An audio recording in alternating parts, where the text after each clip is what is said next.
Kesempatan bagi para guru untuk mengembangkan dirinya tanpa batas fisik dan menyadari betul kekuatan yang ada di tangannya.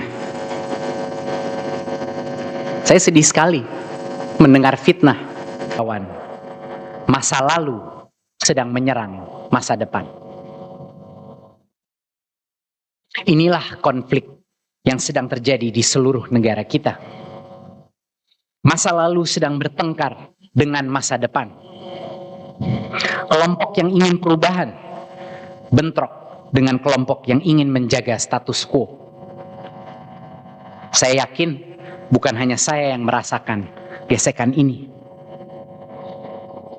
Di seluruh Indonesia, dalam setiap institusi, dalam setiap komunitas, gesekan ini terjadi. Bagi anak muda di luar sana yang telah berupaya melakukan perubahan, ketahuilah ini, kalian tidak sendirian.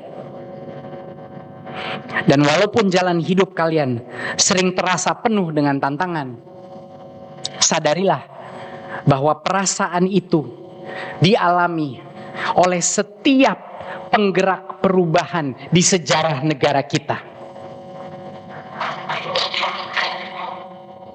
Keresahan adalah cikal bakal dari perubahan. Yakinilah itu.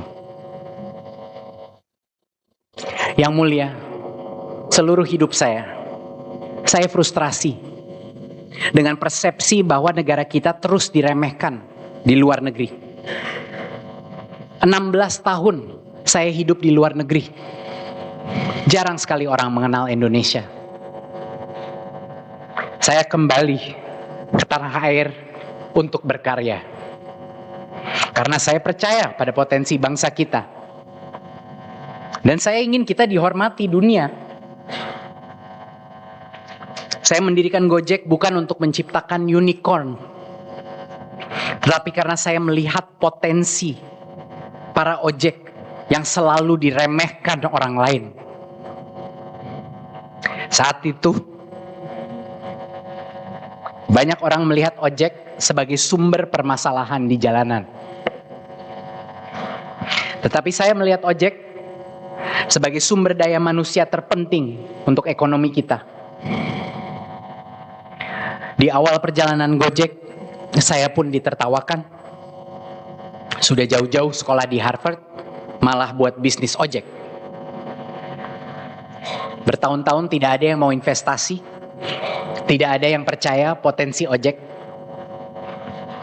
Tapi saya tahu, karena saya sehari-hari bersama mereka,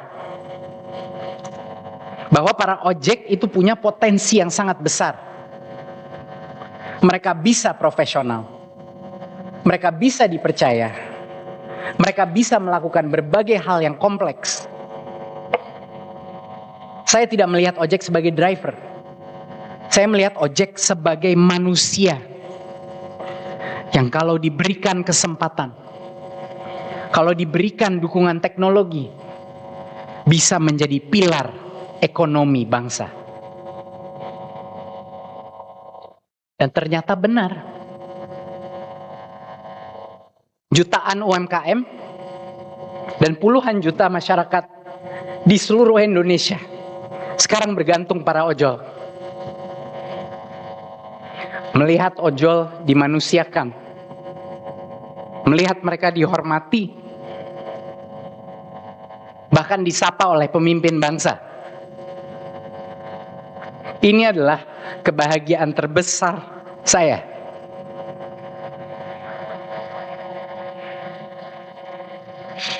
Inilah yang menjadi misi hidup saya. Menyadarkan setiap orang atas potensi di dalam dirinya. Di dunia pendidikan saya melakukan yang sama. Impian saya adalah untuk menyalakan obor perubahan dalam setiap guru, agar cahaya tersebut dapat menyinari murid-murid mereka. Semua yang saya lakukan, mulai dari pengangkatan guru honorer menjadi P3K, perubahan kurikulum, perubahan asesmen, sampai dengan digitalisasi sekolah adalah untuk memberi para guru suatu kesempatan. Kesempatan bagi setiap guru di negara kita untuk bangun dari rutinitas mengajar mereka. Kesempatan untuk menyadari bahwa inovasi dan kreativitas itu dimulai dari dalam ruang kelas. Kesempatan bagi para guru untuk mengembangkan dirinya tanpa batas fisik dan menyadari betul kekuatan yang ada di tangannya. Saya sedih sekali mendengar fitnah bahwa saya tidak pernah berkunjung ke daerah sebagai menteri. Padahal saya sering sekali ke daerah. Tetapi saya tidak pernah bawa rombongan media. Saya tidak mengunjungi kepala daerah atau membawa rombongan DPR sehingga masuk berita. Saya ke daerah dengan satu tujuan, berdiskusi dengan guru dan kepala sekolah.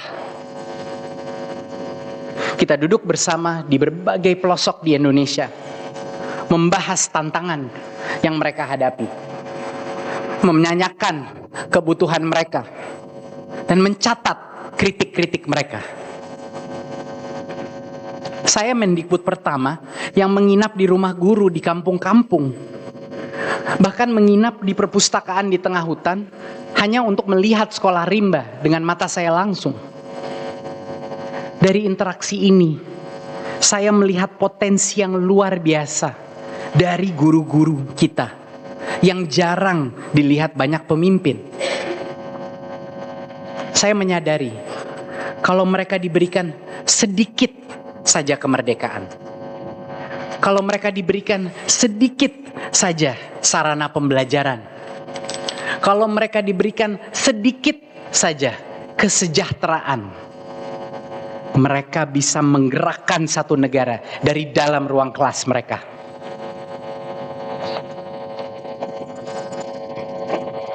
Dalam setiap sesi diskusi di daerah dengan guru, hampir selalu ada beberapa guru yang menangis kepada saya. Mereka tidak menangis karena gaji mereka rendah. Mereka tidak menangis karena fasilitas mereka tidak memadai. Mereka menangis karena mereka baru menyadari apa artinya menjadi guru yang merdeka. Mereka menemukan kembali filsafat Ki Hajar Dewantara dalam dirinya setelah bertahun-tahun sekedar hanya menjalankan administrasi pendidikan. Mereka menyadari bahwa tugas mulia mereka adalah memerdekakan potensi setiap murid di kelasnya. Banyak sekali kepahitan yang saya alami sebagai menteri, tetapi kebahagiaan terbesar saya adalah bertemu guru yang menemukan kekuatan besar dalam dirinya yang belum pernah mereka sadari. Itulah kenapa saya menerima amanah sebagai Menteri Pendidikan.